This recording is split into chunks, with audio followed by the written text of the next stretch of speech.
So you've made literally hundreds of millions of dollars, and you've lost the tune to that. I mean, and so there is. I mean, you've told. I would rather not talk about the loss. Okay.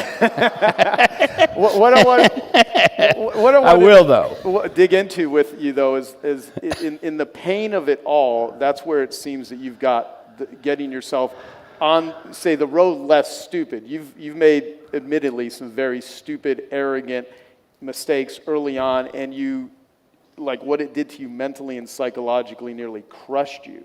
And you told the story how you overcame that, and it became one of the greatest things ever. I'd love to have you, like, how did you learn all of this? What did you need to do in order to get the business knowledge and wisdom that you have done an incredible job of condensing in this really amazing book? Thank you. Yeah. I think you're right in the middle of this disaster. Dan and I were talking backstage when he was coming off and I was getting ready to come on, and I said, I have also had a divorce and a bankruptcy. I feel very fortunate on the sequencing of mine because my bankruptcy came about a year before my divorce. So that sequencing was really important. I would have hated to gotten divorced 5 years before I went bankrupt. Look, I was giving an interview. I don't know if I talked about this when we were together a few months ago or not. I was giving an interview in Ireland for a radio station that was trying to promote an event that was going to happen the next day in which I was going to be the speaker. And the radio interview host, right before I went live, during a commercial break, looked at me and said, look, I've read about you. I know who you are. I know your background. Is there anything you don't want me to talk about? And I said, yes. I said, don't ask me how it feels to lose $100 million. I can tell you, it feels horrible, right? I mean, so don't ask me about that. He said, no problem. We go live on the interview, and the first thing this guy says is, I'm sitting here with Keith Cunningham, the man that lost $100 million. He said, Keith, how does it feel to lose $100 million? And so I'm now stuck because I'm live. And I said, let me tell you how I view this. I view life like a university. And in university, there are courses, and courses have tuition. I just took a course in the University of Life, and the tuition was $100 million. First of all, there's very few people who get to take this course. I mean, it's kind of expensive. And so that's part one. Part two is the key is not how much it cost. The key is, did I get my money's worth? Did I take this course pass-fail, where I went in to do the least I possibly could? Or did I take this course and I want to make an A++, because I never again want to have to take this course. It's far too expensive. I think a key is, for me, Joe, and I see this over and over again in my own life and other people's lives, is the mistakes or the failures are not nouns, they're verbs. They don't define who I am. The question is not, did I make a mistake? The question is, can I admit it? And did I learn something? I love what Buckminster Fuller said, who's one of my heroes. Bucky said, a mistake is not a sin unless it's not admitted. The only way it can be a problem is if I don't admit it and then learn from it. And so in the book, The Road Less Stupid, I have a chapter on the log of lessons learned. And those are lessons that I had to learn the hard way. And part of what I do, part of what you do, part of what Dan does, what all the teachers, what all the mentors in this room are doing is they're allowing other people to stand on their shoulders. I'm standing on someone's shoulders, you're standing on, that's the exercise you just did. And it's very powerful. Who is the first domino? Whose shoulders are you standing on? And the idea is there a way for other people to learn from my mistakes? And if I can do that, I will have had a successful life. Hey, I hope you're enjoying this video, and I want to let you know that I have a new book that's come out, and if you'd like to get it absolutely free, there's a link below in the description, or you can wait till the end of this video, or you can simply go to joesfreebook.com and you can get a copy there. So you're the highest rated, I think now the only speaker at Business Mastery, Tony Robbins' big Business Mastery event, correct? Or does he have other? We've been told that people like us. Yeah, well, yeah. I mean, yeah. You're definitely the highest rated speaker at Business Mastery, and you read a lot. You're a voracious reader, and you see a lot of people dispensing advice out in the world through books that people, business owners, entrepreneurs follow that you disagree with. And so I'm going to ask you, which will sound kind of like a silly question. Especially since you said, I don't believe in bathrobes. When people ask you, what's the secret to business success, what would you say to that? Because people always want to know what's the secret. And from a marketing term, I know it works. If I said, here's 3 rules I want everyone to write down, or if I said, here's 3 secrets I want everyone to write down, everyone would literally get out their pen when you say the word secrets. So people are pursuing it, and I think what you do such a great job in The Road Less Stupid of is dismantling so many myths and so much bullshit that exists that people are being taught about business. And you're a guy that actually has made a lot of money and is very good with it and has gone through it. So when someone says, oh, what's the secret? What is the thing? They're always looking for the easy way to do it. How would you respond to that? So I think the first thing I would say is there are no secrets. There's just stuff you haven't learned yet. There's not a secret. There's no magic pill. There's no little formula that's locked away in a vault someplace that says, oh, guy, if you can just learn this one little thing, and nobody else can learn it because it is a secret. I think that promotes the wrong kind of work ethic. I think it promotes the wrong kind of execution. I think that's the magic pill, tooth fairy, financial tooth fairy kind of mentality, and I strongly disagree with that mentality. I do think there are some things that successful business people do. I think successful business people, some of them make a little list. It's not intended to be all-inclusive. It's intended to maybe spark a conversation or a thought. I think successful people have extreme clarity about where they are, the reality of their current situation, which is point A, and they have clarity about point B. They have clarity about what they want, where they're going. And my experience is that most business people and most business advisors orient towards the second one. It's all about getting clarity on what you want, which I'm in favor of, but I think the only reason Google Maps works is because you tell Google Maps where you want to go and it knows where you are. And if Google Maps didn't know where you were and you told it where you wanted to go, the likelihood of you getting from where you are to where you want to go rounds to 0. Right. So the idea is, where are you, what do you want, and what's the obstacle or the problem that's in the way?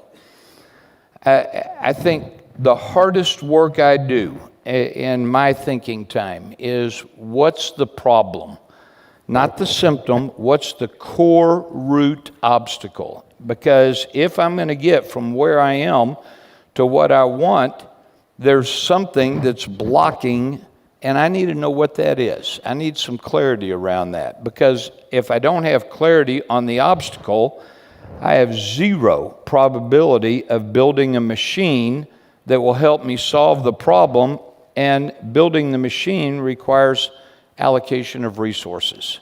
So there's a bunch of things in this little sequence I just said. There's clarity about where I am, clarity about what I want, clarity about the obstacle that's in the way, some thinking about what's the machine, which is priorities. So priorities, I think successful people are really good at identifying the correct priorities and then allocating the resources to execute on those priorities. I'll say it this way, I'm going to put it on a bumper sticker. A shift in priorities without a simultaneous shift in allocation of resources is wishful thinking. And wishful thinking is at the root of every failed business. They thought the idea was if they could just get clear on what they want, that somehow what they want would manifest. And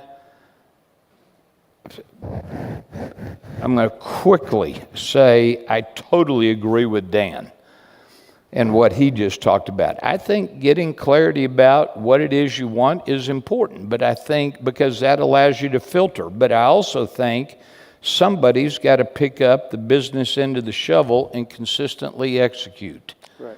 I'm not a believer in the magic pill. So, can I say something? Because this is an interesting point. Because Dan says as entrepreneurs, just their creativity, make it up and make it real. Now the making it up part and making it real, all kinds of shit goes squirrely, right, along the way. And what you're saying with the execution, and even like the impact filter, which is a thinking process in order to get clear on the importance, selling yourself on it, what's the success criteria, and piecing it together.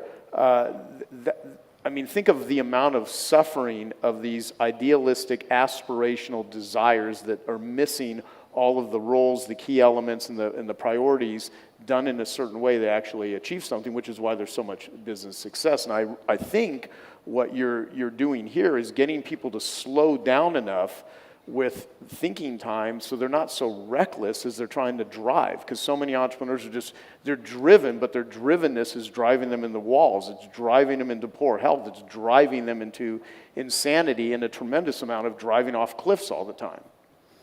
I think that's it. I think this need for speed, I think this need for significance, I think this need for, my friend Alex Mandossian, who's someplace in here, has said it very eloquently.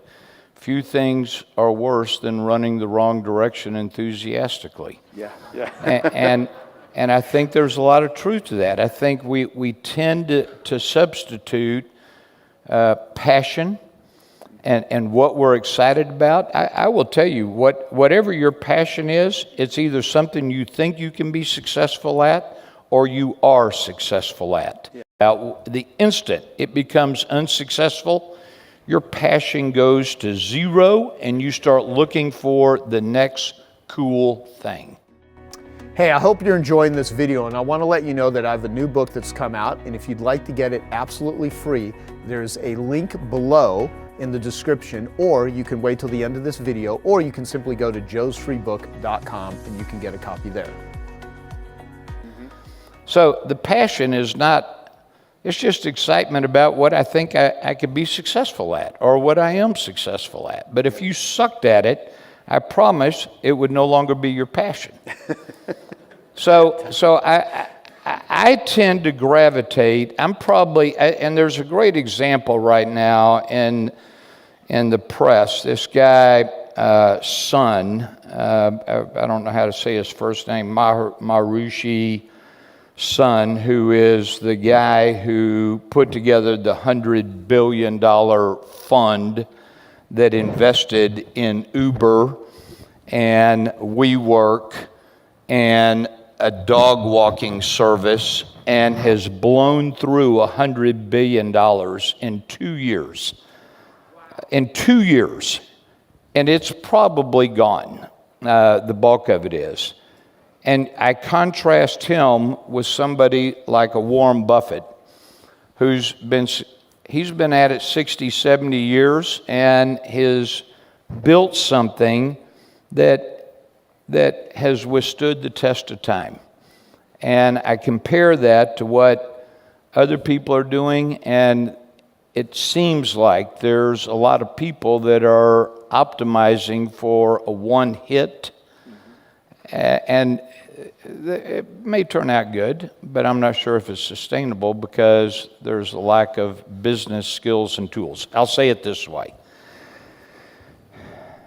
Business success requires business skills and tools, much like ping pong success requires ping pong skills and tools.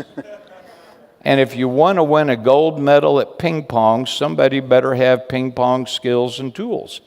And the same thing is true with business. If you want a gold medal in business, somebody better have some business skills and tools and bring more to the table than simply an excitement about the idea. Somebody's got to execute something.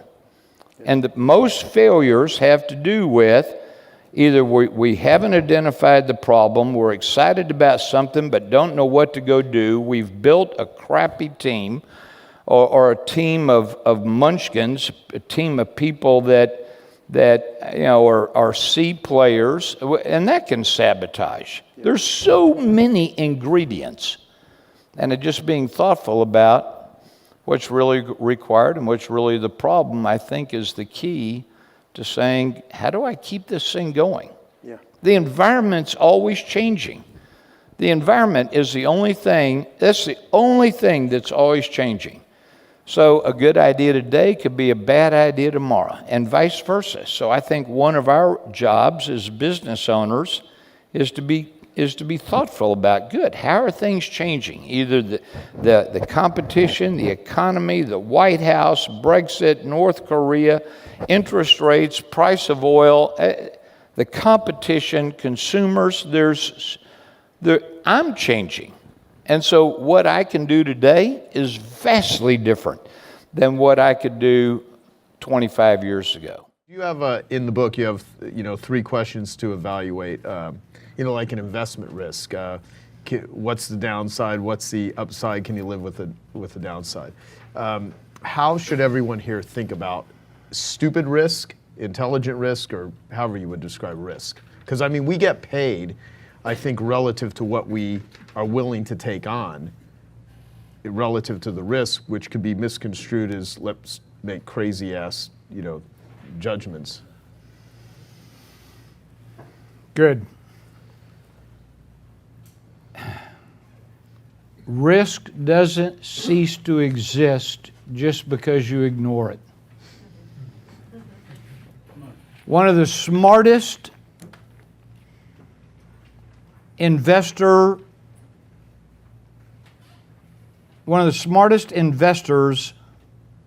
in the world today, who Warren Buffett stops what he's doing to read what this man has to say.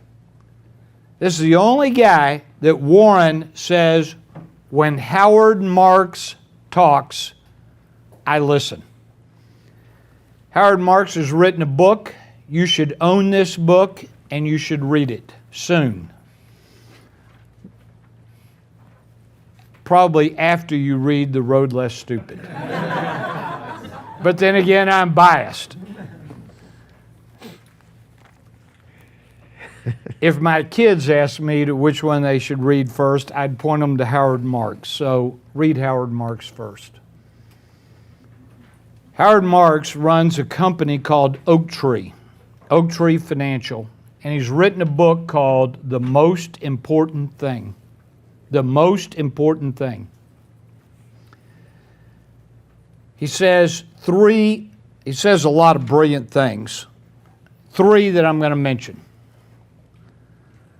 Number 1, the less risk you perceive, the more risk there is. Which is completely counterintuitive to the way most of us think.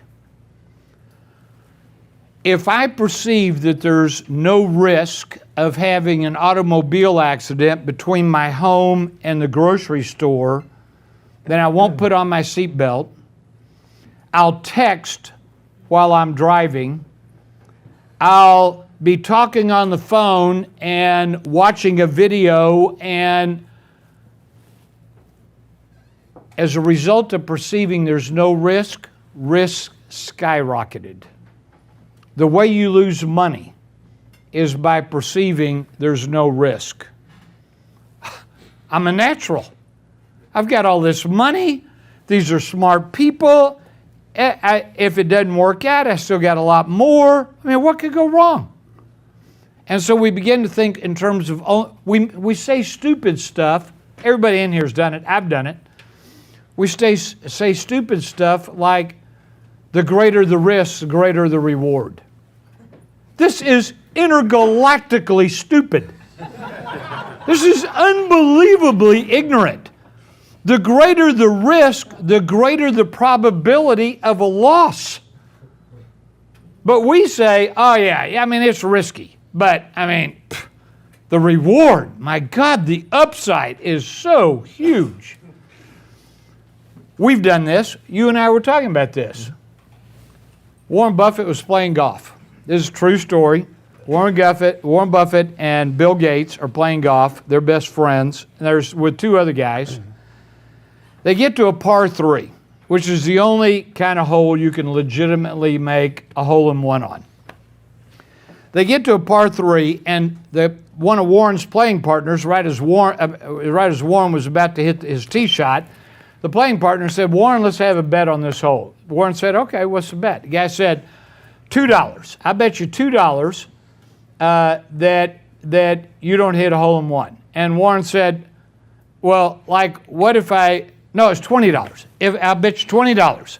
And Warren said, okay, $20. If I got to give you $20 if I don't hit a hole-in-one. And Warren said, if I do hit a hole-in-one, how much will you give me? The guy said, I'll give you $20,000, which is 1,000 to 1 odds. That's what that is. So if Warren loses, if Warren doesn't hit a hole-in-one, he has to give his playing partner $20. But if he does hit a hole-in-one, then his playing partner's got to give him $20,000. And Warren looked at this and said, no bet. And the guy said, why? Warren said, well, I mean, the odds of me hitting a hole-in-one are not 1,000 to 1, it's 10,000 to 1. If I stood up here and hit 10,000 golf balls, there might be one that goes in the hole. But if I only hit 1,000 golf balls, the likelihood of one going in the hole, never going to happen. So I'm not going to take the bet. And the guy looked at Warren and said, Warren, it's $20. Last year, you made $5.6 billion. It's $20. And Warren said, I know. Stupid in small things, stupid in big things. Write that down. Write that down. What's sabotaging us is the small things sometimes. So this idea of risk doesn't cease to exist, that the less risk we perceive, the more risk there is.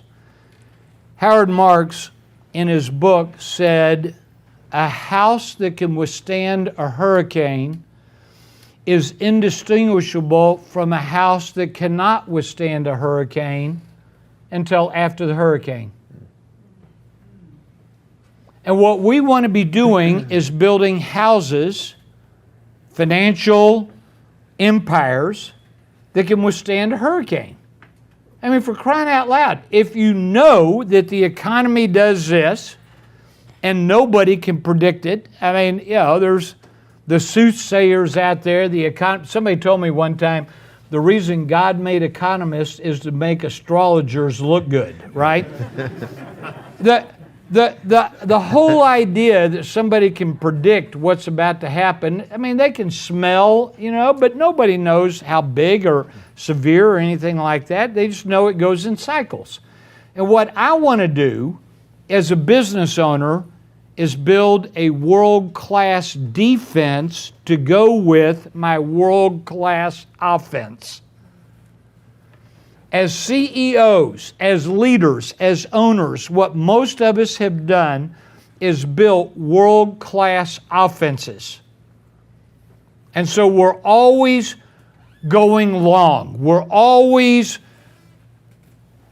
I'm probably the only one here that did this, but when I was a kid, the guys would get in the front, I'm talking about a kid, like 7, 8 years, 10 years old, and we'd be playing football and in the front yard, and there'd be a quarterback, and he'd draw in his hand. He'd say, all right, now you do this, and you do that, and everybody'd look at me and say, Keith, you go long, right? That means you just run, and we're just going to heave the ball down there. It's going to be a Hail Mary, and maybe we'll get lucky. And that's how oftentimes we run our businesses, is relying on hope and luck. My dad told me years ago, Keith, you can rely on the rabbit's foot if you want, but it didn't do much for the rabbit. And that's kind of true, right? You have to kind of think about, where am I relying on hope and luck as opposed to being thoughtful? And being thoughtful would say, is there something that could go wrong? And asking that question and building a defense so that you can live to survive another day, which I didn't do when I was 40, which is why I lost all that money. Yep. Right? It was all offense. Plus it was arrogant. Plus it was hubris. I had a exhaust pipe in my mouth, and I was just inhaling my own fumes.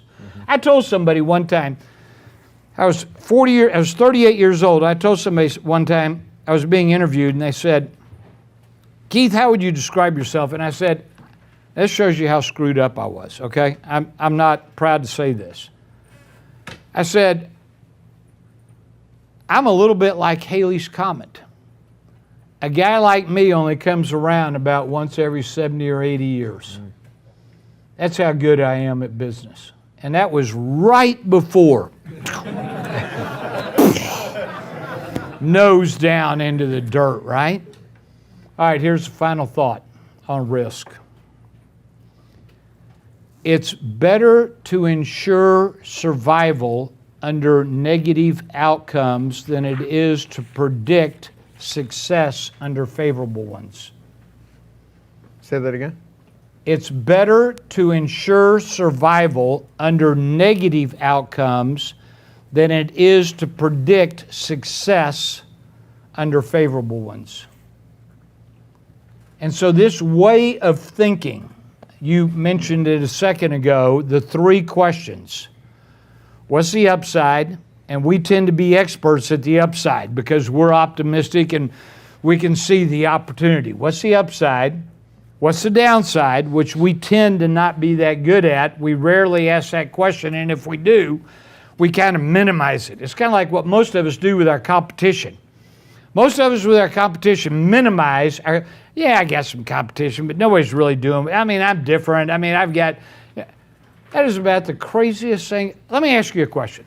I'm opening another tab. Let me ask you a question. How much money could you charge for your product or service if you had no competition? How many customers would you have if you had no competition? I already know your answers. If you had no competition, you could charge whatever you wanted and you'd have all the customers. So what dictates your revenue is your competition. And how you position and message against your competition. I think that the same thing is true with risk, the downside. How do I need to think about the downside and be realistic with it? And if the downside happened, then can I live with it? And one of the most powerful tools I've found in this is called a pre-mortem. A pre-mortem. You know what a post-mortem is. A post-mortem is, somebody dies, they crack them open, they look around, say, how'd they die? Well, their heart stopped, they stopped breathing, blah, blah, blah. That's how they died. A pre-mortem says, I'm about to make a decision. I'm going to project myself 1 year into the future, and by projecting myself 1 year in the future, I'm going to look back over the course of the last year, and this decision I'm just about to make has turned into a dumpster fire. This thing is a train wreck. It is a mess. So 1 year into the future, I'm now thinking, as I'm looking back, it's a mess. A pre-mortem says, what are all the things that went wrong that caused this thing to turn out to be screwed up? If you will exercise this muscle, which is defense, on pre-mortems, on identifying and evaluating, minimizing risk, it's questioning assumptions, losing some of the optimism. My God, we're optimistic. We're irrationally optimistic about the initiatives and ideas that we have. And I think one of the best ways to play defense, honestly, is with what you're doing with this and some of the work I'm doing with the boards that we have, which gives business owners an opportunity to have people around them that will give them advice and tell them no. Yep. Yeah, ask yourself the question, how many people do you have right now, that can tell you no?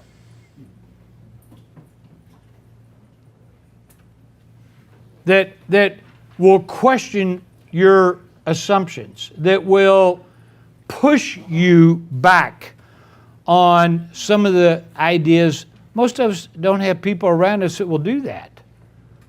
In fact, the vast majority of business owners don't have that, and so it's why they say leadership is so lonely. And it is, because we don't have people around us that'll push. You look at the most successful businesses on the planet. Every one of them has a board, and every one of those boards meets once a quarter. There's a reason for that. That board is not there to inject the CEO with adrenaline. That board is there to say, whoa, cowboy, slow down just a little bit, just a little bit. Let's think this thing through. What are the second order consequences? What could go wrong? Do we have a plan that ensures success, or at the very least ensures survival, or are we going all in? You've had the experience of meeting, I'm sure, just thousands of entrepreneurs over time and also helping to create them. Is there any consistent mistake that you see entrepreneurs make in business that they could possibly avoid? I think that if you don't protect the downside, and you sort of treat your business a bit like going into a gambling casino and sort of keeping on doubling up to hoping that you're going to get out of a problem, then you're asking for trouble. And 8 out of 10 businesses do go bust, and quite often it's because people haven't thought of the downside consequences of what they're doing. So without being too conservative, it is important, I think, to always think, if I do this, what's the worst that can happen? Can I afford the worst? For instance, right now, some of our airlines have protected against oil going up. Now, a lot of people within our airlines said, well, look, it can't possibly go any higher. We've got a recession on. So do we really have to protect? The wiser people at Virgin said, yes, we should protect against the worst happening. So it was good and sensible that they protected against the downside. I've seen you do that too, Richard. Just as a great example is like Virgin Mobile, as we'd say in the UK, but Virgin Mobile, and just instead of building all the communication, all the infrastructure it would take, you literally leased, I think, Sprint's lines, and so there's very little downside and very big upside if it worked for you. We have a strong brand, and therefore we're able to avoid the enormous infrastructure costs of sometimes of building new businesses. We can piggyback on other people's infrastructure, using our brand, and we'll put in the brand. We get 50% of the company. We'll use our marketing skills, and other people will put in the infrastructure, and that in itself also, as you say, protects the downside. Yeah. With all the decisions that you have coming across your desk, wherever you're at, your beach, I guess it could be. Yeah, exactly. How do you make really tough decisions on a daily basis? Because you've got so many requests and demands of your time and people that want your attention in the world. And like, what's the Richard Branson methodology of, I guess, time management, priority management, really thinking it through? I mean, how do you do all of this? Well, we spoke about delegation, and I think the first thing is to make sure that everything is running without you. So, when I'm swimming around the island every day, if a shark comes and decides that I look tasty and I disappear, that everything will continue to run, and it may not run in exactly the same way, but it will continue to run, and Virgin will continue to grow. The fact that everything is running, we've got a fantastic team of people on a global basis. It means that literally I can, work out how I want to spend my day. And I think it's absolutely essential for all of us that we stay fit and healthy. Because if we're not fit and healthy, we're not going to be able to achieve anything. So I will swim around the island every day, or I'll go kite surfing, or I'll play tennis, or I'll do something to make sure that the body is healthy, and the endorphins are running, and then I can throw myself into work, and I suspect at least 50% of my time is sort of setting up not-for-profit organizations in the world to tackle some of the bigger problems of the world, and the other 50%, I suspect, is diving in and out on, some of our businesses around the world, maybe doing a bit of firefighting when things are going wrong, or giving them a push, when things are going right. So I have a question that's a little more personal in nature. I'm wondering when you first started. And yes. When you first started and you were getting everything going, did you find it challenging at all to have any kind of balance? And because I know you love your kids so much and you love your wife so much, when you're getting something going, you invest a lot of time in the ramp up stage. Did you ever deal with that sense of guilt of like, oh man, I have to put the phone down, or oh God, I have to just shut it off, and spend time with my family? Well, I've done something which is slightly unusual, and I think possibly it's the advantage of owning your own company, and that is I've always worked from home. So I've never worked from an office. When I say never, not pretty well never. I mean, there were, right in the early days, I'd pop in a lot to our record company, so I originally worked in a houseboat. The kids would be crawling around on the floor. I'd be having meetings with people. Might even be changing a nappy. So the kids literally grew up with me as we were building the Virgin Empire. And then when the kids' holiday time came, we would pack the bags, and I would just move my office to Necker Island. So I would always be around my family. I suspect we're closer than a lot of families because of that. Yes, I would be spend quite a lot of time on the phone, and I'd be busy, but we were around each other. Now I think if there's any lessons to be learned from that for other people, I mean, I do think that with modern communication, one shouldn't have to get stuck in an office. The more one can get out and about, the better. If you've got companies, go and live your companies, spend a lot of time with your people, and spend as much time with your family as you can. And I think getting that balance is absolutely critical, and making sure that you bring up great kids who are happy and loving, and you found that time for them is critical, because they are going to be the next generation. What is your unique ability? I mean, what makes you Richard Branson? People consider you charismatic, friendly, funny. Good looking. I mean, I don't want to say good looking. Yeah. Yeah. Yeah. That pretty much sums it up. Yeah. No, I mean, what makes you effective? I mean, people look up to you as one of the most recognized, successful, fun entrepreneurs on the planet. I mean, what makes you you? I think the sort of fun side is perhaps natural. I mean, I think I've always enjoyed having fun and making sure other people have fun around me. Whether it's building a UFO and flying it over London on April Fool's Day. I was quite young when I did that, and caused that absolute panic with the police force and the army coming out and so on.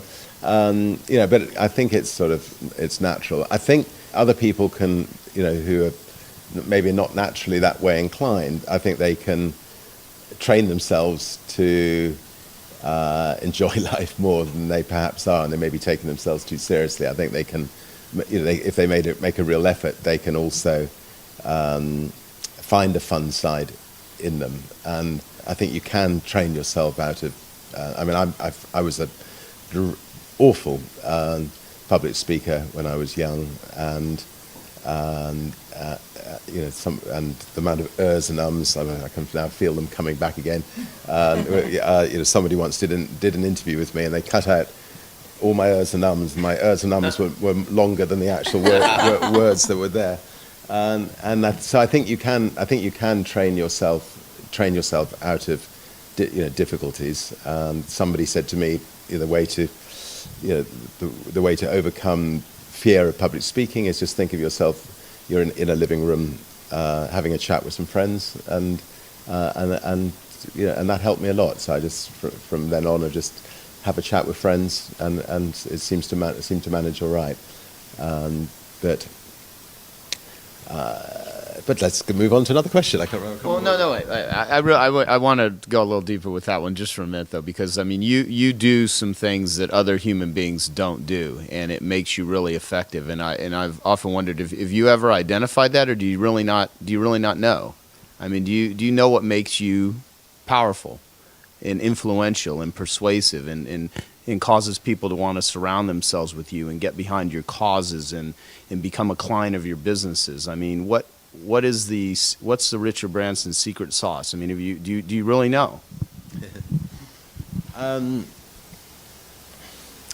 look, I think you are only as good as the reputation you've built over many years, and I hope that I've managed to build a good reputation, and therefore hopefully people can trust me. So if you look back over Richard Branson's life, there's the exciting side, they're trying to be the first to fly around the world in a balloon, or the fastest across the Atlantic in boats and so on, and I think that sort of slightly sexier side of my life, the fun adventurous side, has also helped the brand and helped make the brand a bit more interesting than, say, British Airways, where the chairman hasn't put his life on the line too often.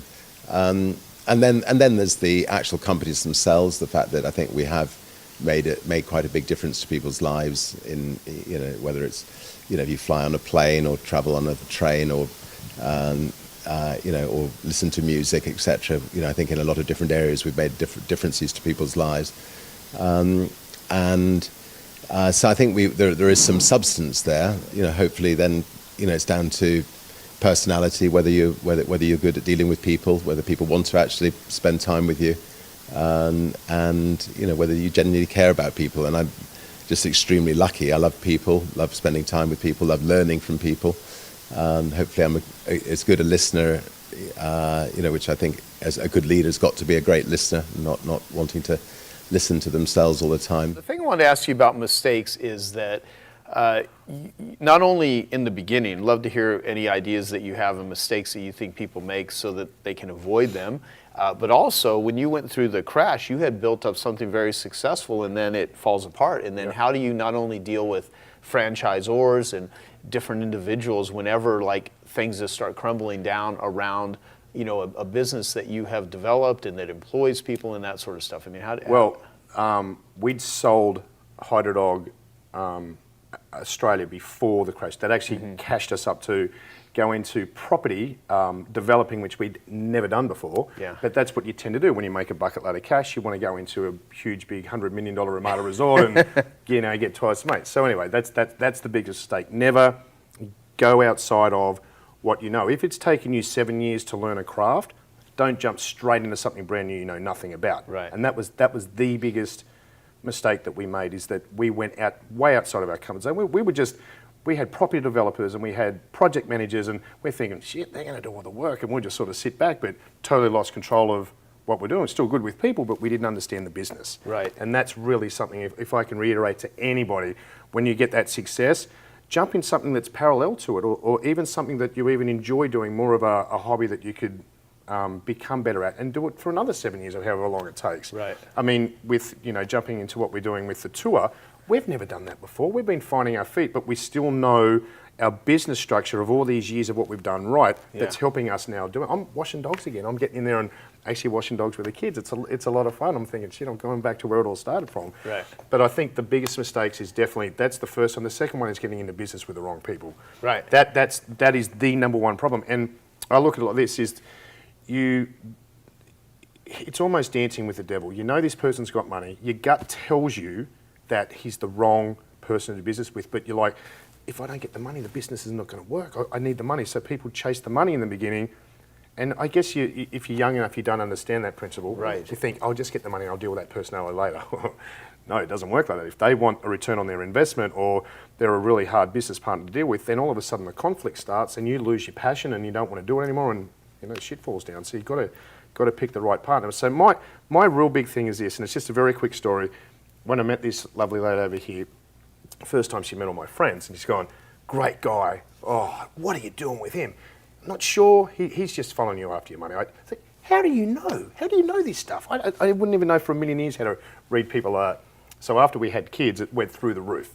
Whatever happens from a woman from having intuition to knowing everything about everybody after they have kids is just some sort of chemical brilliance that takes place. You get away with nothing, I'm telling you. Right. So I thought, I want a piece of this. So I started to ask embarrassing questions, putting myself in compromising positions, just really being painful at most of the times. And Rachel will tell you, there's some crazy stories out there of just, I want the information on why you are that particular way. So I read a book, can't even remember what it was. It was about four types of personalities.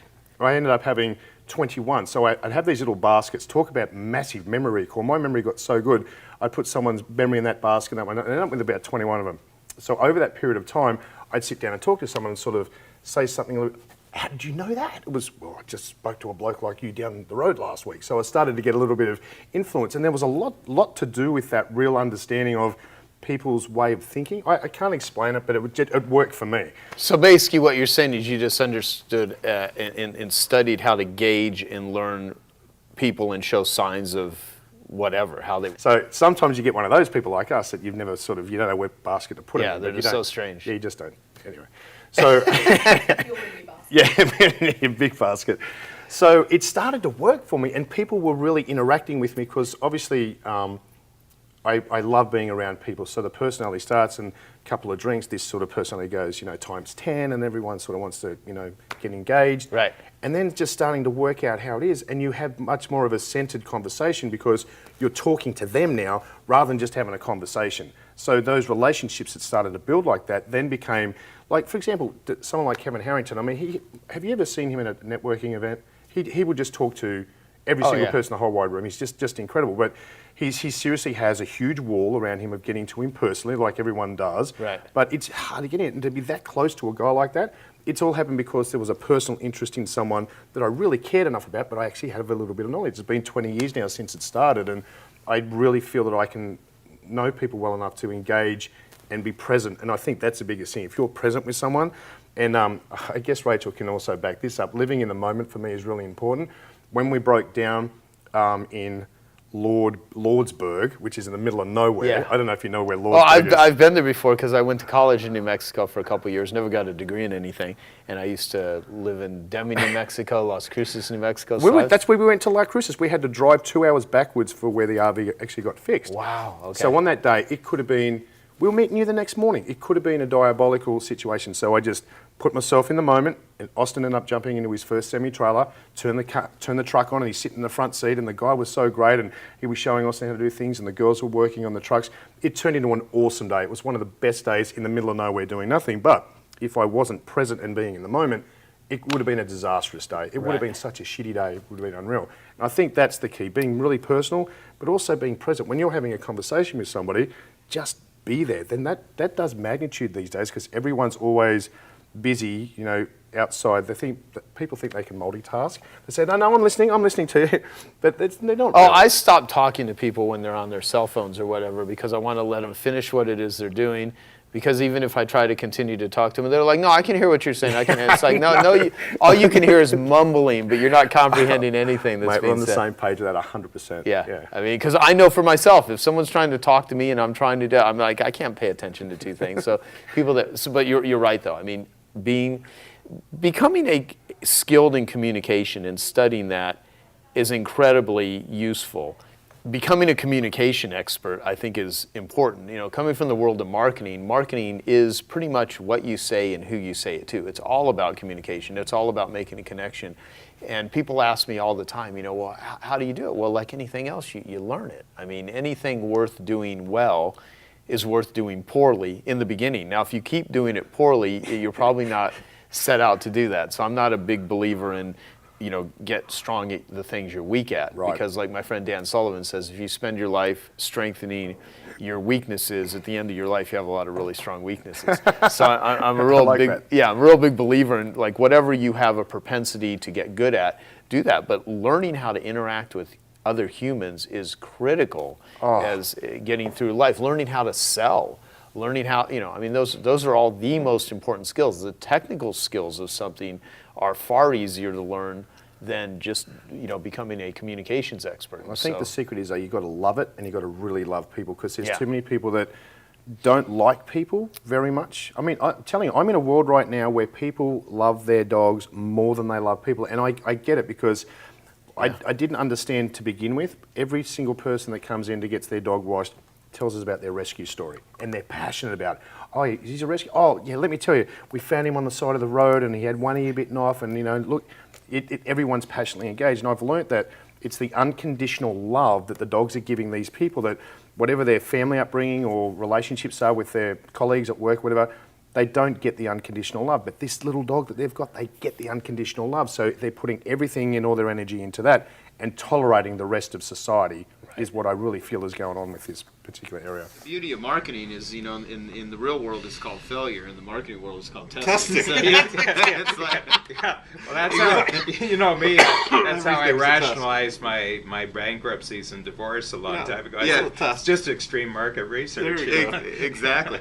Well, Dr. Jackson, what would you like to ask Dr. Sullivan about marketing? I think one of the things, and I'm going to get some water you here. talk You just about keep what you're able to do with strategic coach, and why Joe and I are part of this is, you mentioned what Charlie Tremendous Jones said, is your income, your life, who you are really is one of the factors, is the kind of people that you hang out with. And I know that one of the most incredible benefits of being part of strategic coach, when Joe and I go, is the people that are in the room. The people that are there are just like, it's a tremendous growth opportunity, because everybody is a successful entrepreneur, not just a successful entrepreneur. They're the top of the successful entrepreneurs, and it's just a real growth experience just to even expand your network like that. Yeah, and I think that just to bring out another quality that I think that really distinguishes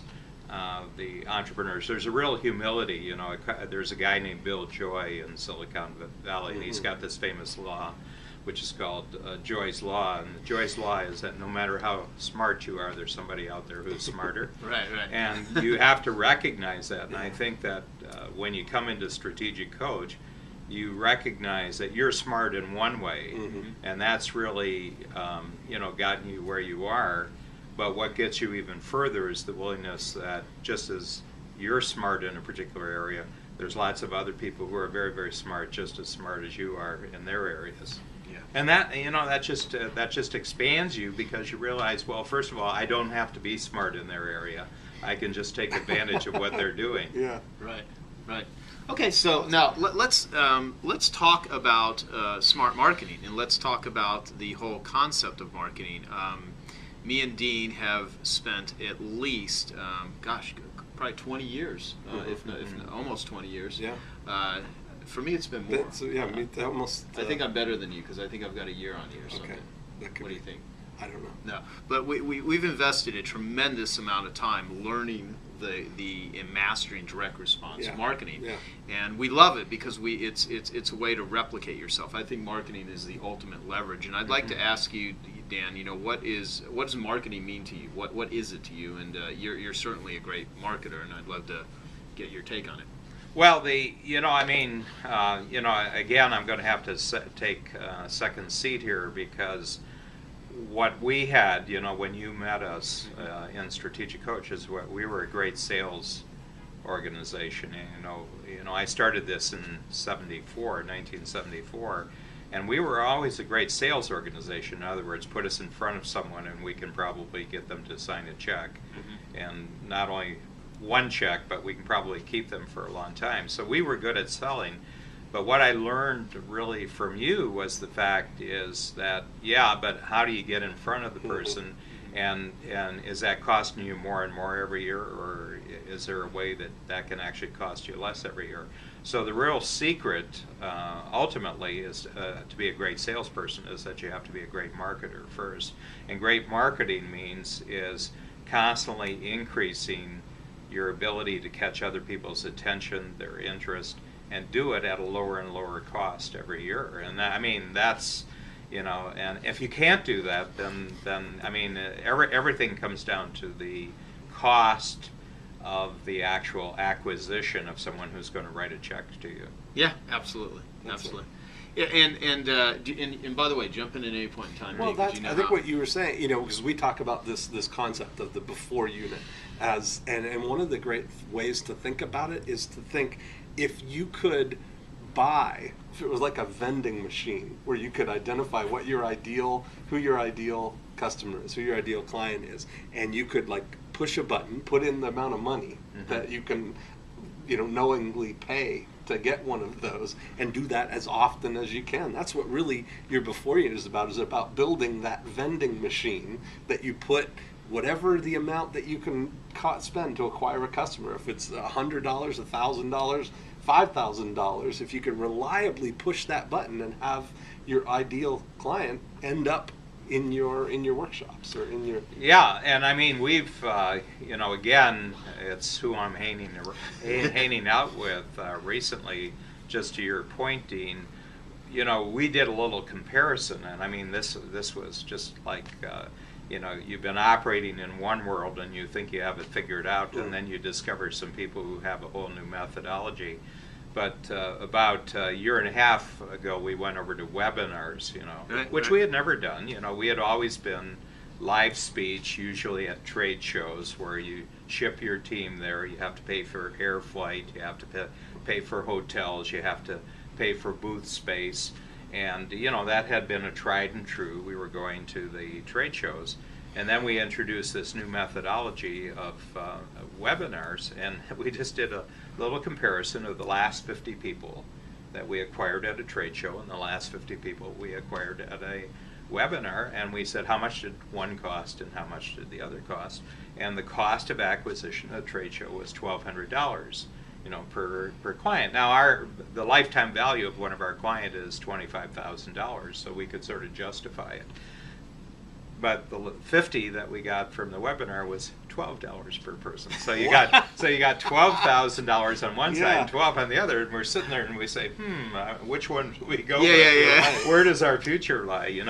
And that's the interesting thing about the Dean, the world that you're living in, and Joe, the world that you're constantly pushing with with all the piranha marketing technologies that you've created, is, there's much, much, much better ways of doing this. And we live in a wonderful age. I'm just really happy to be alive in the 21st century, especially the last 10 years. Yeah. Just because of the technologies that are now empowering entrepreneurs in a way that that they used to only be available to large corporations. Let me ask you about that, because you're for everything I know about you, you're a very generous, giving guy, and of course you have to make hard business decisions and stuff because you have of course, depending on how detailed you want to get, you have a million things that you could attend to.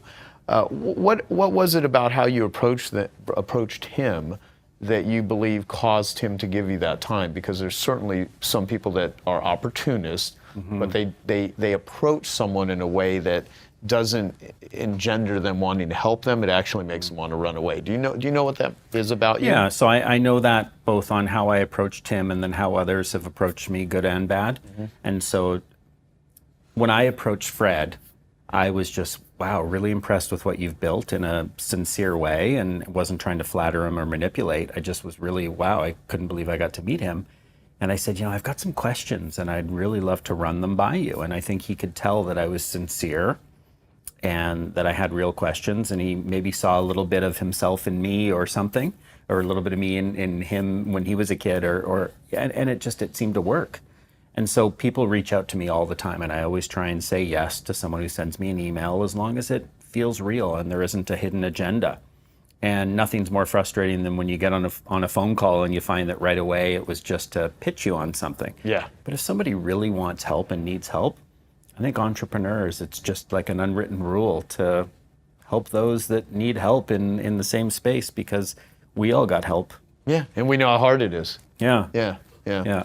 And when I say hard, let me reframe that, or at least talk about hard, because I said this funny thing. I even mentioned it yesterday when I was doing another interview, where I said it at an event once.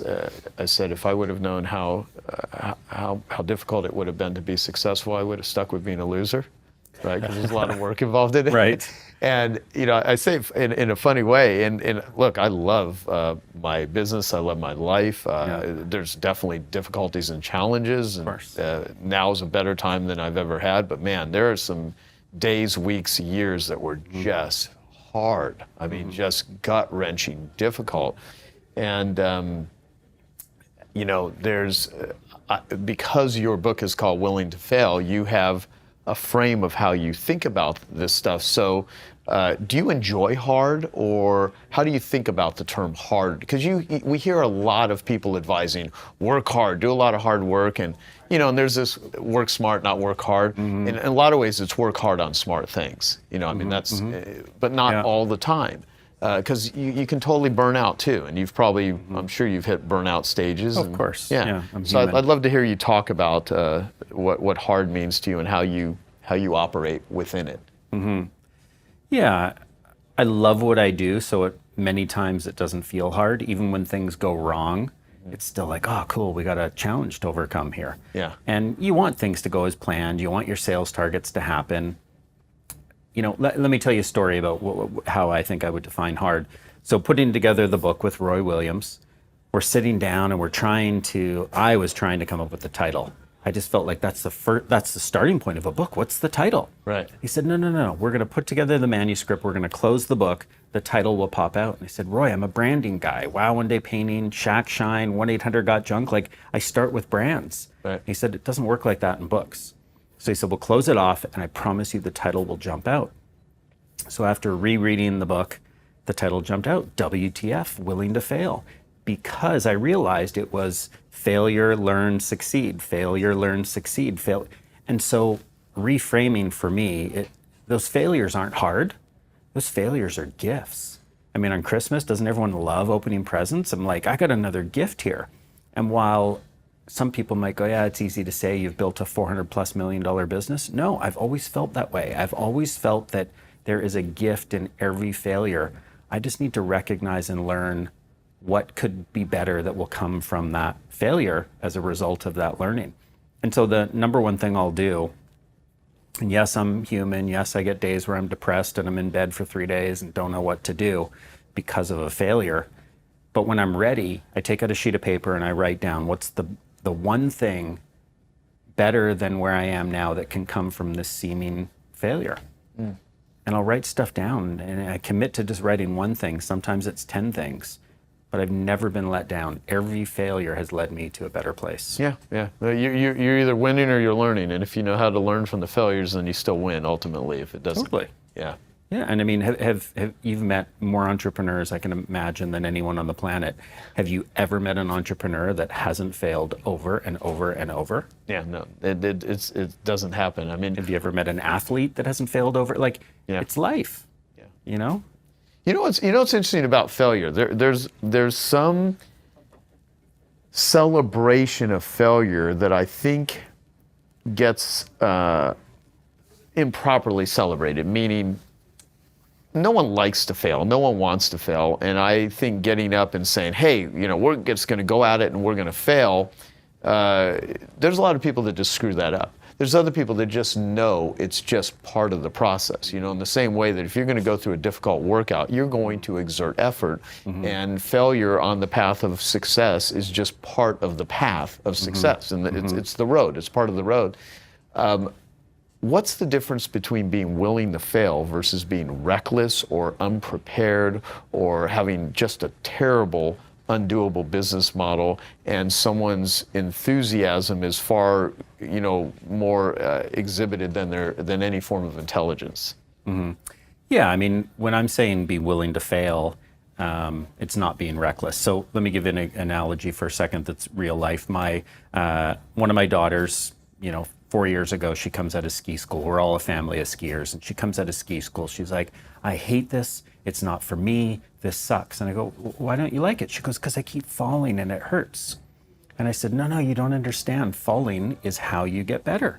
You fall, you reflect on why you fell and what you'll do differently, and then you get better. No one becomes a great skier by not falling. So the next day she goes to ski school. She comes back. She goes, guess what? I fell today. And big smile on her face. And I was like, that's awesome. A, because it taught me that like my wisdom actually sunk, but B, that she understood that that's a process. Yeah.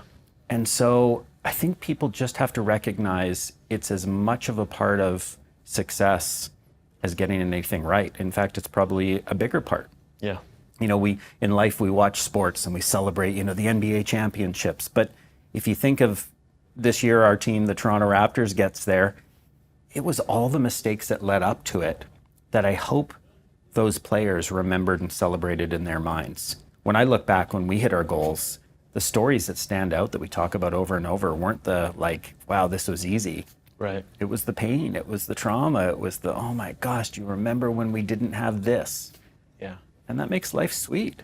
Totally. And when I sit and ask entrepreneurs to think of the greatest breakthroughs they've had, 99% of the time, those things came out of pain. It's turning shit into fertilizer. I mean, it's taking something that's adverse and being able to transform it. Yeah. And when you're in that fertilizer, in the shit, you don't understand necessarily that something great is going to come from that. Yeah. But you have to be open to that possibility and have a little bit of faith. And I don't mean that in a religious type way, but just have some trust that, you know what, that is going to bring you to a better place. Yeah. Just allow it and be okay with that. Yeah. And, I think when you talk to entrepreneurs and, even if I think of my own breakthroughs, I don't think I was aware of the breakthrough the day that bad thing happened. Right. It was time that went by where I started to reflect and think, oh, you know what? It was that moment that taught me this. Yeah. First thing, I'm overdressed. Yeah. Okay, so I got a PowerPoint, but I'm not going to use it because I think I can give you better if you'll let me be the one person that uses his stupid notes. And I got more notes than 10 minutes, so I'll just stop when it dings. So, but you can put my, go backwards. Yes, that's it. So that's the topic on thinking differently, because I'm known for thinking different than anybody else. And I'm going to try to give you the why as Joe's thing, and I'll give you as much contextualization. So I'm going to start with a couple of things I wrote last night because I think it'll be better than this PowerPoint. So the real question is why people fail to recognize the obvious. a guy I think at Cornell did something really interesting, and I read it a couple of years ago, and it was bizarre. And I want to quote it because he said, "Most incompetent people don't know they're incompetent." And one of the reasons, this is very interesting, one of the reasons ignorant people tend to be blissfully self-assured. Think about that, blissfully self-assured, is because the skills required for competency are often the same skills necessary to recognize competency. So this is really interesting. So the incompetent, think about this, and this is going to get into what I'm going to say. The incompetent suffer doubly because, first of all, they reach erroneous conclusions that make them delighted, and they make really bad choices, but their incompetence robs them of the ability to even recognize reality. And the key here is I want to give you a different reality. I want to give you a different reality. But I'm going to give you another quote because I love quotes. So Socrates says, "A life unexamined is a life not worth living." I believe a business that isn't constantly re-examined is a business not worth living. Okay, so now we're going to get into this good stuff, and I did it the other night, so all that stuff I threw out the door. Bear with me. I'm known for being this guy. I can look at strategy, marketing, business models, positioning, preemption, all that stuff from a different point of view. And I want to tell you the why and the how and then what it means to you, because it's irrelevant if I'm that good and you don't know how to do it. I'm not that good. I've just been exposed to so damn many higher, better, easier, faster, safer ways to do stuff than most people have ever been exposed to. And I want to explain a little bit of my history, how, why, and give you a context for yourself. So I am hopelessly curious. I just love learning about everything I don't know about. And my career, I have no education. My career started because I was fortunate that I sort of self-selected. I was attracted, and bear with me because I've done 86 hours spontaneously, but I want to make sure I give you this, to people who always could look at a situation from a different slant. They seem to know how to untangle Gordian knots that no one else in their industry even figured out was a deterrent.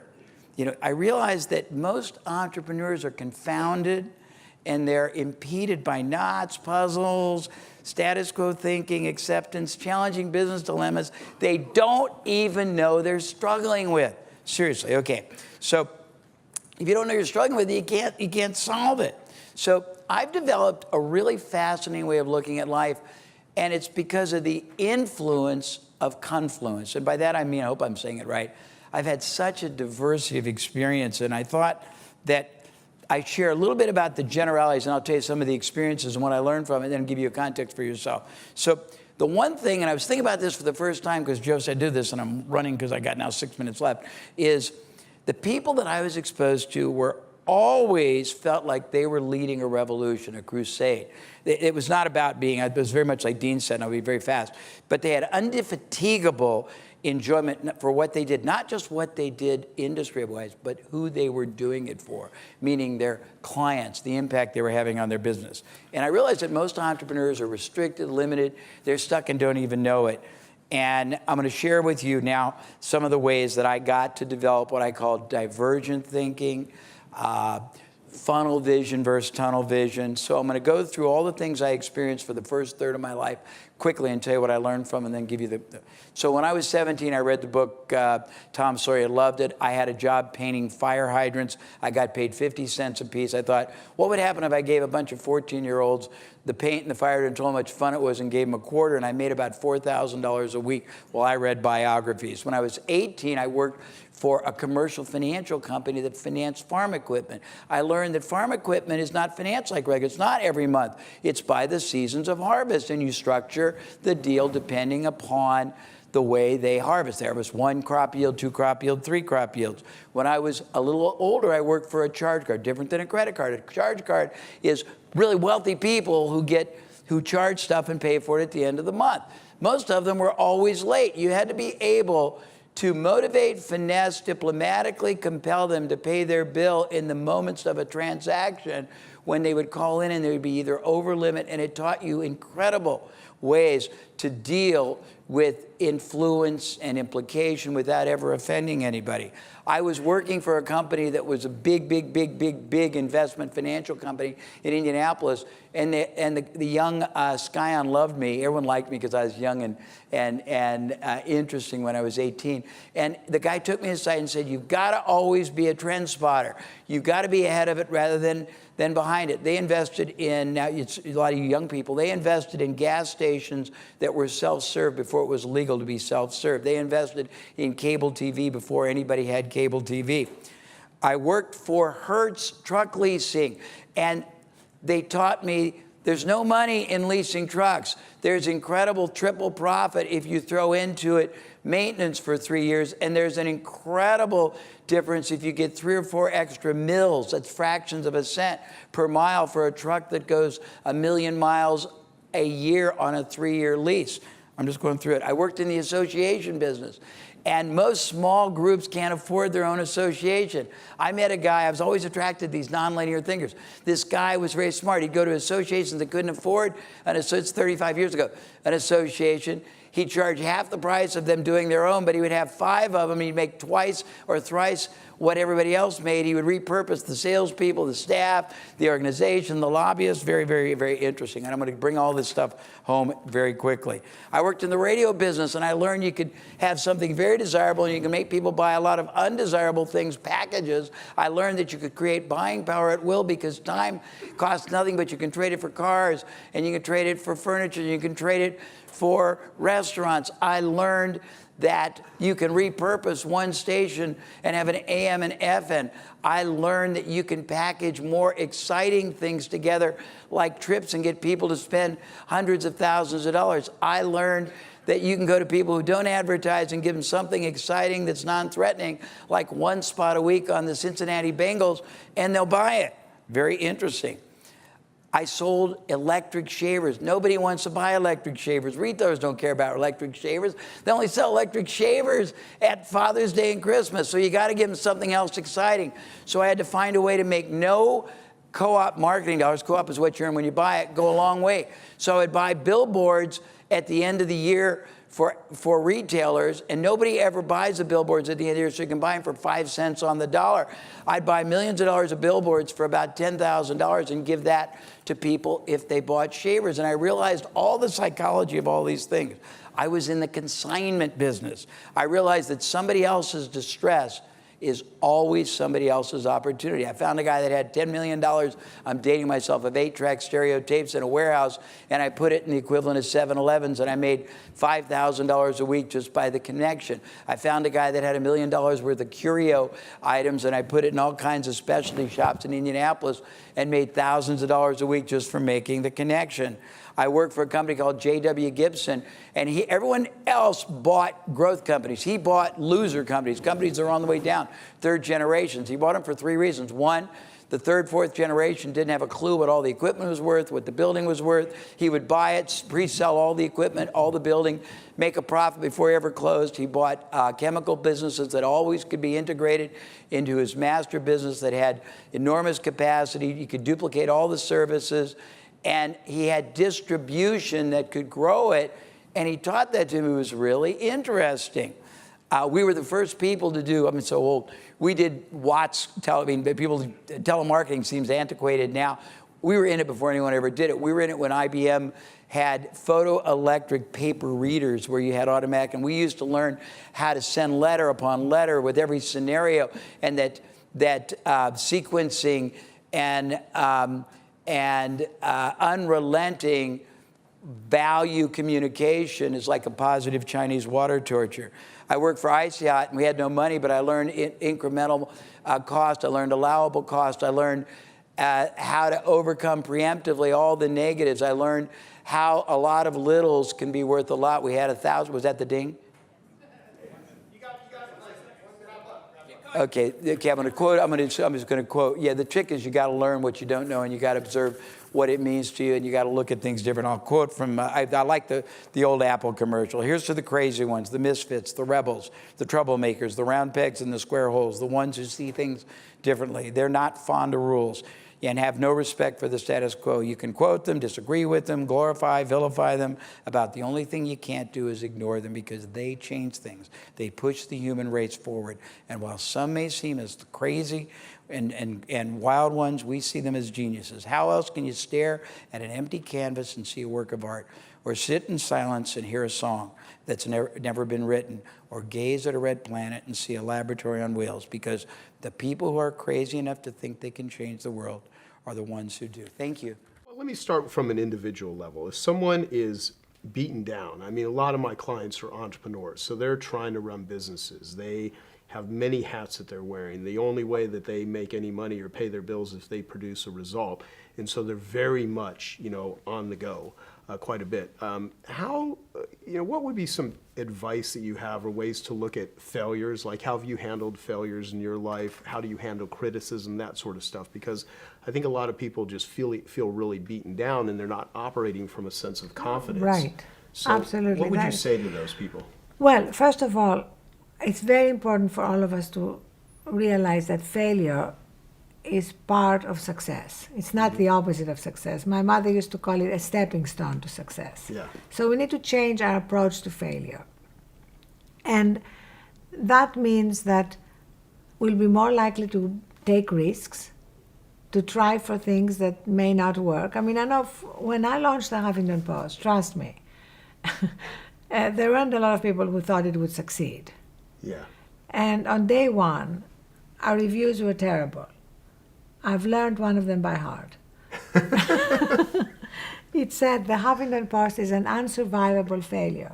Wow. It is the movie equivalent of Ishtar, Heaven's Gate, and one other horrible movie that I can't remember right now. One more. I'll let you know which it is. But anyway, all rolled into one, it said. So that's when it's important not to internalize criticism. Because if you have a vision for something, just keep going. Right. And you're not going to get the world applauding on day one. And for me, that was a big lesson. Those are great points. If you got a vision, keep going. And you're not, in day one, it's not always going to be a success. I mean, just knowing that is such an important point. Exactly. And perseverance is key, and course correcting is key. I always like to listen to what people are saying, and if there's some useful criticism, absolutely take it. Mm-hmm. But if it's just naysaying. Do you know how to esteem yourself by yourself now? I'm sure, of course, I'm sort of asking you questions I already know the answer to because I read Thrive. But basically, when you're feeling down, when you're feeling like, I need some help. Do you typically reach out to other people, or do you just go quiet inside and meditate, or you probably do a combination of both? But how do you handle sort of situations where Ariana Huffington does, things are feeling a little out of control or a little overwhelming? Both. I think that being able to go inside and meditate is just, and when we say meditate, if you may want to pray. Mm-hmm. Or have some other contemplative practice. Or you may want to go fly fishing. I don't know, it's whatever it is in your life that helps you disconnect from everything that you're doing and reconnect with yourself. Whatever that activity is for you. It's good to just practice so that in moments when you're down, in moments when things are hard, you can go to it and it's there. Right. You may not know that on day one. It's like learning to play tennis. On day one, it may not be good. Yes. In my case, it never got good. But anyway, that's another story. But if you keep practicing, then suddenly it's easier to get into that place and be there. Right. And that's an incredible source of strength and serenity. At the same time, I believe in having a little tribe.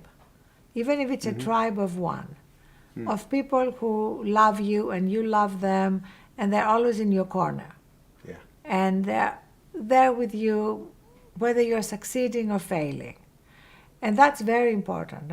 I have my little tribe, and I can go to them when I'm down, and we can laugh, and they can And they can make me remember. Often the people who are in our tribe just remind us of things Right. that we forget. Because in some place, we all know these things. You know, you resonate with Thrive because you know that. Yeah. Yeah. If you didn't know it, it would be Chinese, right? Or Right. Greek, as they say. So we need these people to remind us when we forget what matters and that we are bigger than our problems. And then we'll remind them when they're down.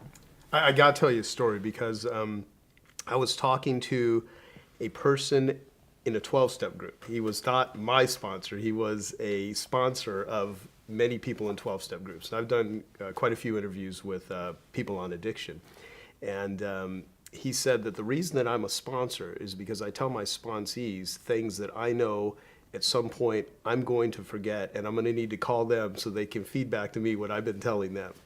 You know, and I was like, wow, that's the whole point of people sponsoring each other in 12-step groups is that helping with the mutual suffering. Truth be told, how hardcore of a world is this? I mean, it doesn't sound like these are like the nicest angels that are floating around wanting to do good deals. I mean, what level of, look, in every industry there's con artists and then and there's people that are ethical. So, what sort of game are we playing here? Well, it's a game where I just came from watching a video of somebody that did not get paid for their business and it went bankrupt because they went into a process with no advisors and they took the wrong advice.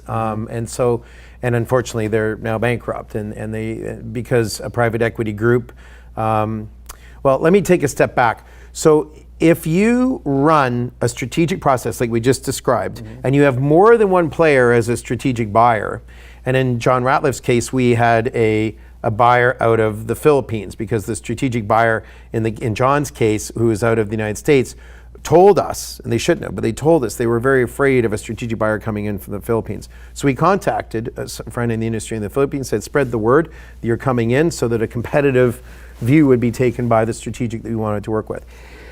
It's if you can, the art of the deal, I'm going to go positive first. The art of the deal is getting the strategic buyers to fall in love with the business, to understand the integrated value, to open the kimono on what the integrated value is so that you can leverage up your value in their eyes and they're willing to pay it because they're going to make more money owning it. And we've done deals at what people consider crazy multiples, 60 times EBITDA, I can give you the whole story, 56 times EBITDA, of profit. Wow. But the way we get there is making sure it's a win for the buyer, but then keeping them honest by having a competitive soft auction between several of them. Right, okay. So that is a healthy, positive process. A negative process where you will have all these negative things come out can be a financial buyer. And there's all different types of financial buyers. There's, but the way you know this is a financial buyer is they're using other people's money. They're motivated. They'll call it a 2 and 20 model, which I can get into if you like. But the bottom line is they're motivated by any money, any dollars they don't pay you, they get in that model, if it's at the right level, 20 cents of. That's a huge motivation. And their interest is in maximizing dollars as an outcome, not a strategic fit. Right. And right now, the leadership of that group is private equity. I mean, they make great money for their investors, and the people working in it make great money. And so if you're an investor, you want to invest there potentially. But if you're a seller, selling to them is an opposite objective. They want to maximize profit by buying low to sell high to a strategic. And you as a seller want to maximize value by selling high. So they want to buy low and you want to sell high. That creates tension and a whole playbook of private equity on how to achieve a lower purchase price from a seller when the seller wants to sell high.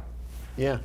So when are the times that someone would sell to private equity that there's is it because they have no other alternative, or there are some situations where private equity, Sure. and I say all this out of ignorance No, because no, I am not. no, they're great questions. I'm not Great in any questions. means. So we have sold to private equity when the strategics are either not understanding the value proposition or through a soft auction are creating such a high level price that the private equity guys, depending on their motivation, feel like they need to match that because they really feel like they but Without a competitive process with strategics involved, you can't get private equity to make a high offer. Interesting. This year, we just closed with a private equity group after running a process like just like that with a whole bunch of strategics.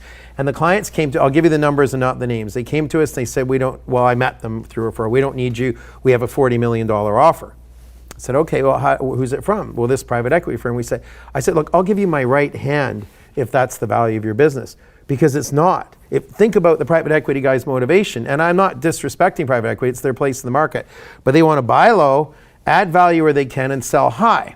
And they want you to continue to run the business for 20% of the second bite of the apple. What we're suggesting is people should keep their whole apple and not just a second bite of the apple, and sell that whole beautiful apple to somebody that will appreciate that and will pay a high price for that. Now, that private equity firm who offered the $40 million, the client, there were two brothers. We have a video happy to show our listeners if they're interested.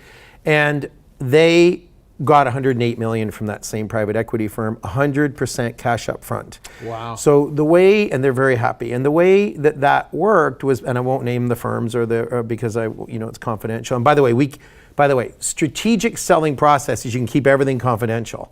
If you sell to private equity, it's their job to get out in the marketplace and check what the future of your business is going to be. So it can get back to your employees and it can get back to your customers. And that's one of the other benefits of selling to strategics and having an advisor that will help you sell to strategics is it's more confidential. Because it can really hurt your business if your employees find out about it in the middle of the process and you haven't involved them in it. And we can talk about that.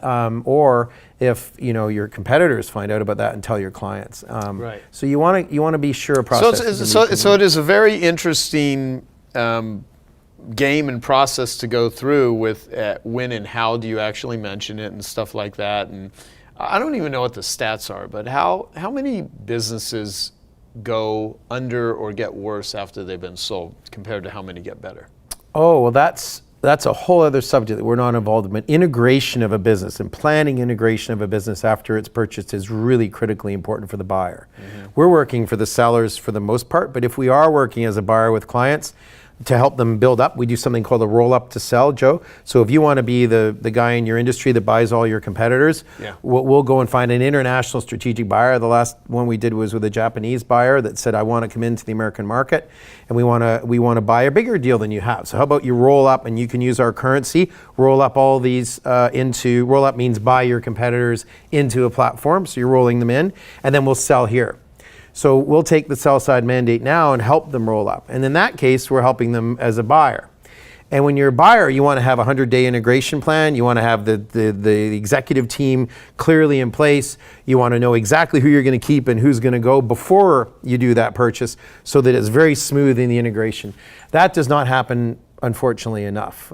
So I would encourage people that are buying businesses to have an integration plan, have an integration team, have the clarity of ownership and the clarity of outcomes before they close on a deal. No, that's really valuable because I cannot tell you, I've come across quite a few people that they build up their dream baby and then it becomes a mature, sometimes a teenager, sometimes an adult, and then it gets handed off to someone else and they just screw it up. Yeah.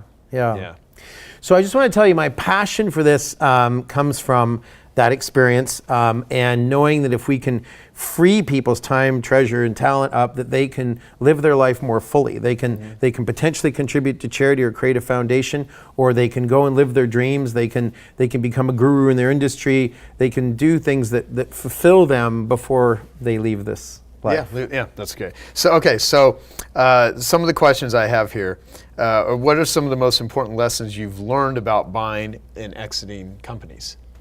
You want to, just like people ask me about climbing Everest and the 7 summits, you want to be completely prepared. So I give speeches on what are the parallels. And you want to set a high goal, first of all, which is a parallel with climbing. You want to be completely prepared before you start. You want to get the best in climbing. It's guides. In our world, it's M&A advisors in the world that will tell you they're the best in the world at the specific job. of M&A, selling your mergers business. and acquisitions. I'm sorry. I don't know Yes. if maybe we said that in the beginning, I can't remember, but just in case, Yeah, M&A means mergers and acquisitions. Okay. Yeah, and that's the same word from each perspective, just to have some fun with that perspective for a second. If you're a merger, it's because you've been bought and you're saying, I've merged. If you're an acquisition, you're the buyer and you say, I'm acquiring. So it's the same thing from two different perspectives. Gotcha. Okay.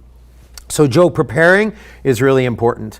And the way that people prepare, and the more prepared they are and the better advised they are, the better outcome they're going to have. Okay, awesome. So, and now I'll ask you this, what are the biggest mistakes entrepreneurs make when selling their company and getting their company ready for sale?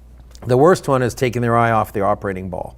So if you're going to sell your business, keep your eye on that ball of continuing to increase your sales, to manage your expenses, to increase the strength of your management team. Dan Sullivan's Who. Make sure you have all of your Who's in place so that you are, I just had a conversation with somebody today where it was the opposite of this, that you are not viewed as integral to the business. You as the owner of the business want to be viewed as being not required for the day-to-day operations of the business.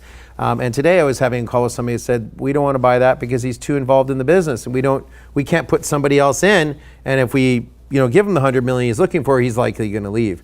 So you want to be prepared. You want to make sure that you keep your eye on that ball, that you continue operating your business as if you're not going to sell it, so that the performance continues to go up. Because if it drops off, the buyers won't stay in the race. Yeah, no, that's great. What's the difference in mindset and approach between building a company to run versus building a company to sell? Well, I used to believe that I was running my company when I was an entrepreneurial operator, and I wasn't going to sell it. And that is a fallacy. As hard as it is, we all have to realize that one day we're going to sell our business because we're not going to live forever. With that in mind, and with all the experience I have now and having been an operator and somebody that advises others, and we have a whole team, by the way, we're a global business in 24 cities around the world. Yep. So we bring international buyers, not just strategic buyers to the table. But with all that learning, I now know it's really important to always think about, how do I set my company up so that it's successful operating, but it's also successful as a potential sale? Let me ask you some business questions. Okay. So, these are actually all tied together. How did you deal with failure, and what advice could you give to entrepreneurs going through difficulties or struggling? Because certainly you've had a shit ton of that. Okay, I'm going to try to explain this because I had a download about this a couple of months ago. One of those And downloads. it's one of those things that sounds so simple, yet it's so profound, I know, and I haven't quite at the magnitude. Okay, so I saw success and failure, what we consider success and failure, like as a yin and yang, like this energy. And what I saw was that at the same rate you fail, so the amount of failure that you put into, let's just say failure is the black, part of the yin and yang, it's the yang part. And the success is the white. That the amount of energy that you put into that failure is the amount of energy that you can have in success. And I suddenly saw why my life, I'm like, my God, most of my life was failure of what people consider, right? So now I've had the success that's so big. And then I thought back to like a concert violinist. Think about how much failure there is and how many years. That's the 10,000 hours. Those 10,000 hours aren't 10,000 hours of success, right? So there's something energetically that I haven't quite figured out, but do you guys understand what I'm talking about?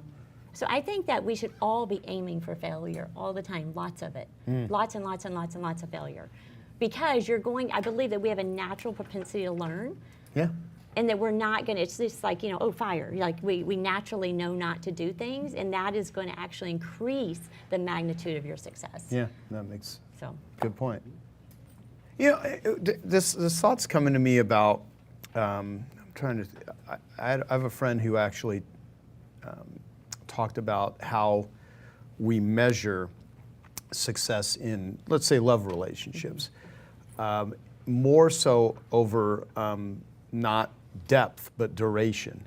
Like if you've been married for 50 years, well, it could have been 50 years of total misery. Yeah. But if you were married for 50 years, you're like, it's a successful couple.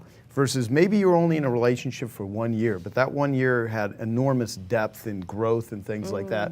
Or you've been in business for 20 years, but you fucking hate it. You don't let, I mean, everything about it's been miserable versus you had a certain period of time where you just, you were winning and you were connected and that sort of thing. So I think depth and just squeezing the much juice out of life in all areas is a far more, to me, admirable than just long, drawn-out duration. I think that's great. We have a saying that we just have to win more than we fail.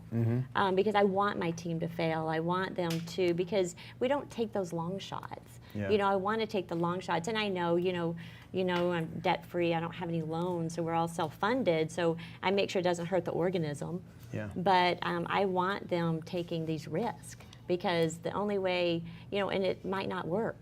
And what's the worst thing that happened? I think here's I think the entrepreneurs that get rewarded the most in life is relative to their ability to take those risks and put themselves out. And this could be totally taken out of context where it's like, oh, that means be crazy. Because when people hear the word risk, they sometimes think, oh, that just means do crazy shit and be willing to lose it all. When you can point to those sort of stories. I mean, I remember in a meeting with Elon Musk, there was about 20 of us there, and Peter Diamandis had set it up at SpaceX. And one of the guys had asked Elon, how did you have, how'd you become successful? And he said, I'm willing to endure more pain than anyone that I know. That's what he said. Yeah. And he also said that he was borrowing money from friends and sleeping on couches, and he was bet everything that he had, and had that rocket not flown, he would have just been done. But he was willing to do that.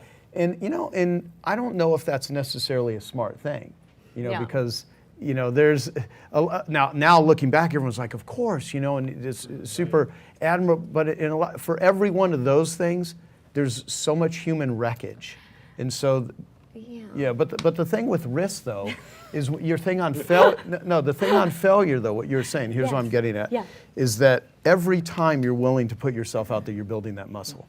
And by doing that, you develop an endurance and a stamina that cannot come any other way. Right. You can't just think yourself into successful entrepreneurship. You have to just do shit. Yes. You don't build a great reputation by talking about what you're going to do. No. You build a great reputation by doing shit that ends up leading to a great business or a great whatever. Yes. Yeah. And I would say, and maybe hopefully that idea was so alive within him, and that's what I tell entrepreneurs, like, wait till the idea's alive. Like, we will literally go 8 months without making a video, and we've had hundreds of millions of views, and it seems like a long time in marketing. You would think content, you have to have all this strategic content, but we wait until that idea is so delicious that you can feel the energy and you can feel the aliveness, and then we go towards that campaign. Yeah. So that's the way we operate. And so hopefully it is worth the risk. So for me, if everything failed tomorrow, which I've been in that situation before, like, I'm happy, right? Like there was nothing that I didn't go for that I wanted to go for. Maybe love. Okay, so we already talked about that, so let's take that one off there. But as far as business, like, there's nothing that I really haven't shot for in our business. So that's what I want everybody to feel. Hey, we went for it. Yeah. Yeah. Because to me, the worst thing is when you didn't go for it, you held back, and then you sold out. And I mean, that shit, it doesn't feel good, I gotta tell you. Yeah. It sucks. Really bad. Yeah. Well, you're either winning or you're learning. That's it. That's one thing I learned from Tony, and I remember telling that back to Tony when he was going through some media shit that he was dealing with. And it's like, yep, you're either winning or you're learning. He's like, yeah.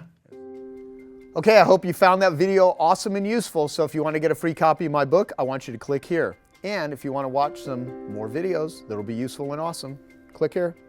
Go ahead. They're over here. Do it now. Come on. Thank you. Watch them.